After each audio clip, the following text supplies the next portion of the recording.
Hello good morning बच्चों। जैसा कि बेटा मैंने कल आपको बताया था चैप्टर नंबर 5 के बारे में। इससे पहले जो वीडियो बनी थी मैंने बताया था कि जो कोशिका के बारे के जो अभिन्न अंग थे उनके बारे में हम चर्चा कर रहे थे, और उसी टॉपिक को आगे बढ़ाते हुए जो बेटा मैंने बताया था कि कोशिका होती है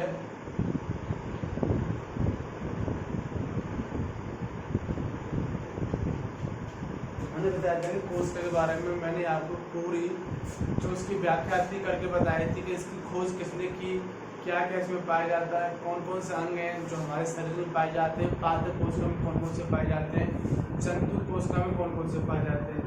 तो इसी टॉपिक को आगे बढ़ाते हुए बेटा मैंने बताया था सबसे पहले मैं एक बार कोशिका बना दे रहा हूँ आपके सामने कि ये जो कोशिका होती है वो जो जंतु कोशिका होती है, कौन सी जंतु कोशिका होती है, इसमें भी केंद्रक होता है, और कुछ इस प्रकार की जो होती है वो पादप कोशिका होती है। और पादप कोशिका में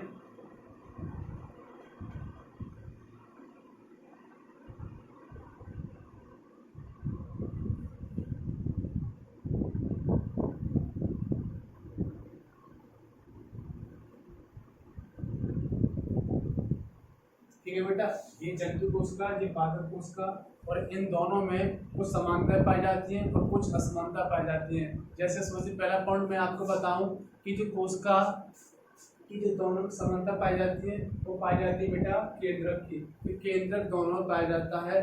जो पादप कोशिका होती है उनमें जो केंद्रक होता है वो किनारों पर होता है, और जो जंतु कोशिका होती है उनमें जो केंद्रक होता है वो बीचों बीच में होता है। और केंद्र की खोज मैंने आपको बताई थी वैज्ञानिक रॉबर्ट हुक ने की थी। आगे बात करते हैं इसी में, मैंने बताया था कोशिका झिल्ली, किसकी बेटा, कोशिका झिल्ली। इन दोनों में कोशिका झिल्ली पाई जाती है। इनमें बेटा इन दोनों में यहाँ कुछ इस प्रकार की जो एक जेली जैसा पदार्थ होता है इसे कहते हैं कोशिका झिल्ली। क्या कहते हैं, कोशिका झिल्ली। मैं आपको बताऊं कि कोशिका झिल्ली होती है वो दोनों में पाई जाती है बेटा, कौन सी, कोशिका झिल्ली। अब इस कोशिका झिल्ली जो होती है, मैं बात करूं पादप कोशिका की बेटा, किसकी, पादप कोशिका की। तो पादप कोशिका में जो कोशिका झिल्ली बनी होती है वो तो बनी होती है सेल्यूलोज की। मैं बात करूं जंतु कोशिका की, तो जैसा कि आप जानते हैं जंतु कोशिका में जो कोशिका झिल्ली बनी होती है वो बनी होती है किस किस की, लिपिड और प्रोटीन की। यहाँ तक मैंने कल आपको बता दिया था। इसमें तो कुछ अभिन्न अंग थे उनकी मैं नाम बता रहा हूँ, एक बार कर करके फिर आगे बात करेंगे बेटा। इसमें जो कल मैंने आपको बताया था, इसमें मैंने सबसे पहले जो बताया था वो यही बताया था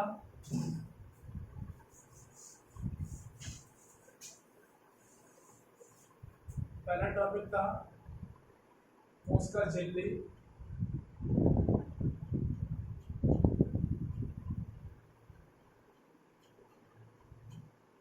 सेकंड जो आपका टॉपिक था वो थी कोशिका भित्ति।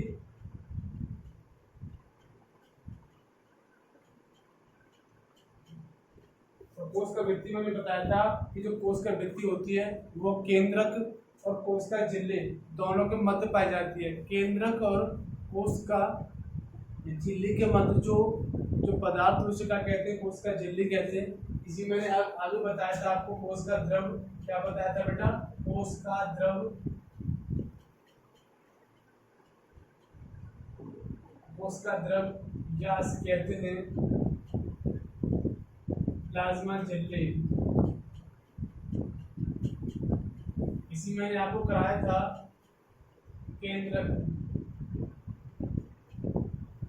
क्या कराया था, केंद्रक। तो ये कुछ पॉइंट मैंने आपको कल करा दिए थे। आज जो मैं आपको टॉपिक करने जा रहा हूँ वो है माइटोकॉन्ड्रिया। माइटोकॉन्ड्रिया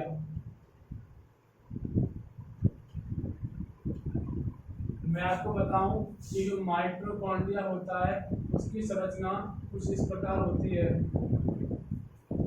ये क्या अपना माइटोकॉन्ड्रिया है, और जो माइटोकॉन्ड्रिया है वो दोनों पाया जाता है, जंतु कोशिका और पादप कोशिका बेटा। दोनों कोशिकाओं में एक क्वेश्चन नंबर क्या आता है कि शरीर में कोशिका का शक्ति गृह किसे कहते हैं, शरीर में कोशिका का शक्ति गृह किसे कहते हैं। तो ये कौन है बेटा, माइटोकॉन्ड्रिया। माइटोकॉन्ड्रिया जो होता है वो शरीर में कोशिका का शक्ति गृह कहलाता है। इसी में हमारी जो ऊर्जा बनती है, और जो इससे जो ऊर्जा बनती है वो दो प्रकार की बनती है, मैंने बताया था। एक तो एटीपी के रूप में और एक बनती है एडीपी के रूप में। एक जो एटीपी के रूप में, एक बनती है एडीपी के रूप में। एटीपी के रूप में जो बनती है उसकी फुल फॉर्म है एडेनोसिन ट्राइफॉस्फेट। क्या है? एडेनोसिन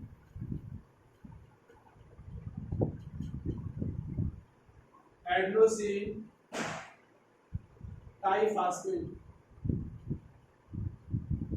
और जो इसके रूप बनती है वो बनती है एडेनोसिन डाइफॉस्फेट।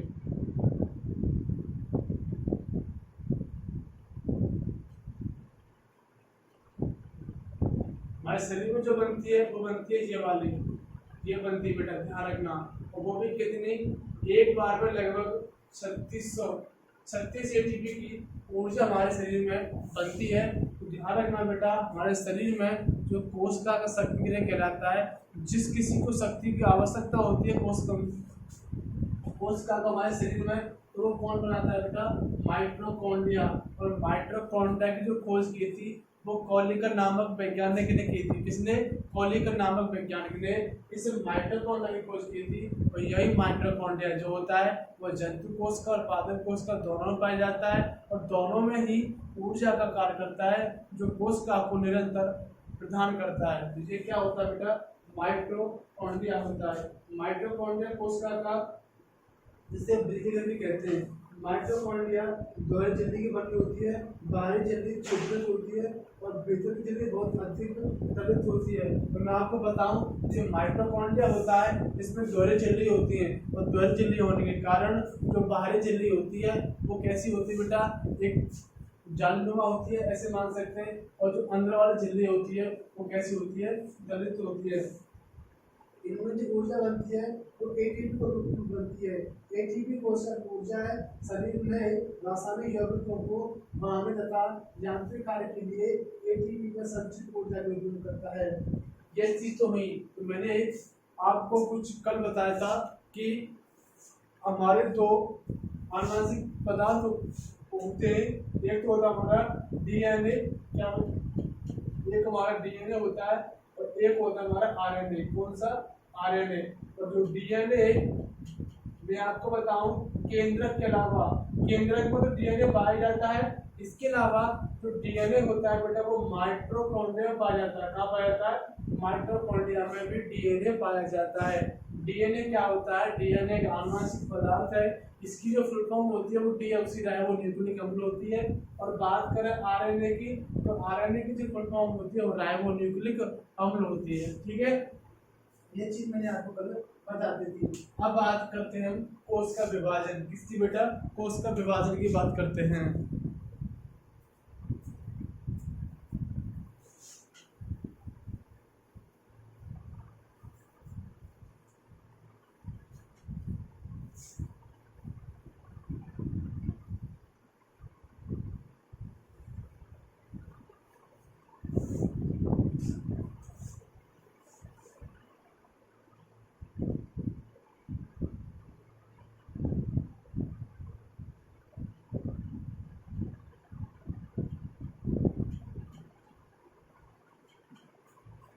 तो जैसा कि आप देख पा रहे हैं कोश का विभाजन के नाम से ही आपको मालूम हो रहा होगा कि कोशिका का विभाजन, जब कोशिका टूटकर या फिर जुड़कर नए कोशिका का निर्माण करती है वो क्या कहलाती है? कोशिका विभाजन कहलाती है। अर्थात कोशिकाएं टूटती हैं और टूटने के बाद एक नई कोशिका का निर्माण करती है, वो कोशिका विभाजन कहलाती है। कोशिका विभाजन जो होती है वो दो प्रकार से होती है।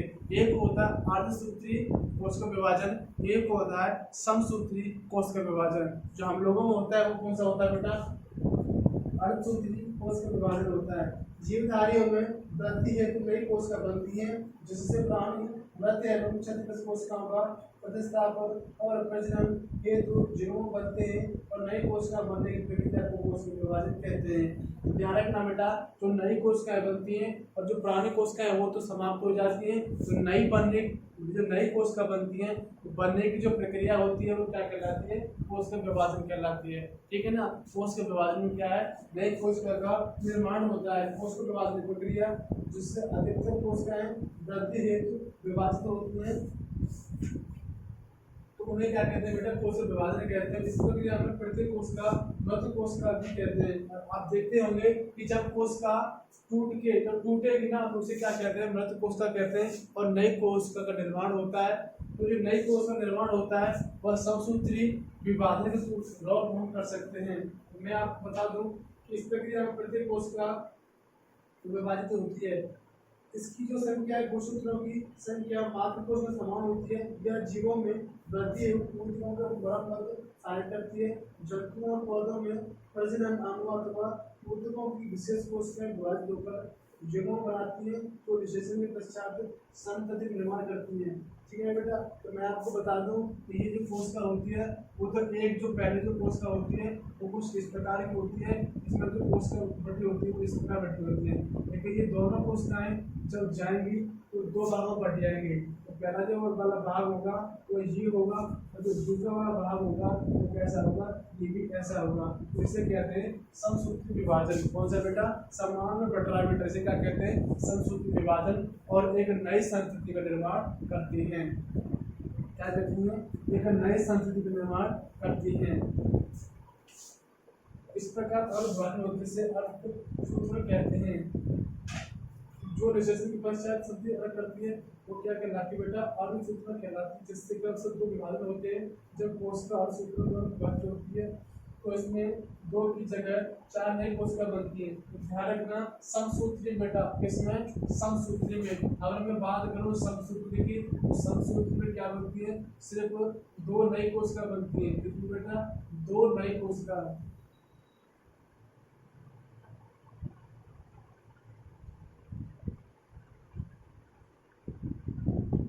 लेकिन जो अर्धसूत्री होती है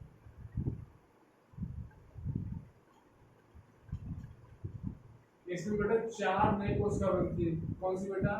चार नई कोशिका बनती है।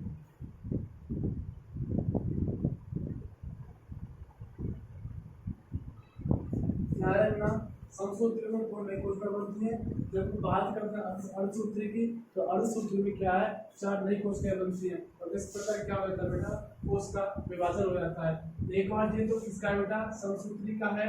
एक बार मैं आपको अर्धसूत्री को और बना के बता रहा हूँ तो किस प्रकार होगा।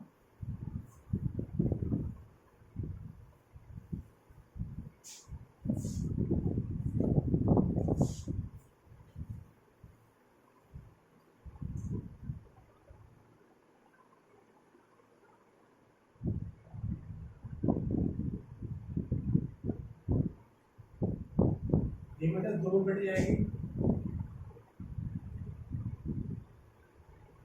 ये भी कैसे बढ़ जाएगी बेटा? दो बढ़ जाएगी। और ये दोनों बढ़ जाएंगे बेटा? ये चार में बढ़ जाएंगे। किसमें बेटा? चार में। दो यहाँ आ जाएंगी और दो यहाँ आ जाएंगी, दो यहाँ आ जाएंगी, दो यहाँ आ जाएंगे। ये किसका बेटा?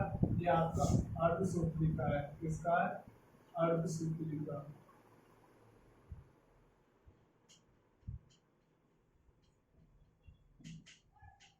ठीक है बेटा। ये किसका है? अर्धसूत्री का। तो मैंने ये पूरा चैप्टर आपको बेटा करा दिया है और आप इस चैप्टर में सर से कोई टॉपिक नहीं रहा है तो बेटा इस टॉपिक को आप एक बार रिवाइज करोगे। ये मैंने आपके टॉपिक जो इस चैप्टर का नाम था जीवन की मौलिक इकाइयाँ कौन कौन सी हैं, तो सबसे जो इकाई थी महत्वपूर्ण कोशिका थी। मैंने कोशिका के बारे में आपको पूर्ण रूप से व्याख्या करके समझा दिया है एक एक टॉपिक से। अब किसी को अभी भी डाउट है तो आप मेरे से पूछ सकते हो। ठीक है बेटा, थैंक यू।